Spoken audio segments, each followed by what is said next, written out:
They use mob funding. Mm-hmm. And of course, drug money to pay for the weapons, which are brand new weapons. The Bosnia Bazaar, this is the reason we had the war in Bosnia. The war in Bosnia is simply a stage to train assassins, to be a market for brand new weapons, to be a marketplace so that the drug money can be used. And the Army runs the whole show. It's totally run by the Army. The CIA is a bogus thing. You know, it's training and doctrine command. It's NATO. It's SHAPE.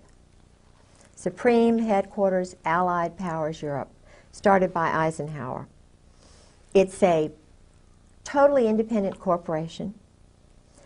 Its main function is to sell weapons and launder money.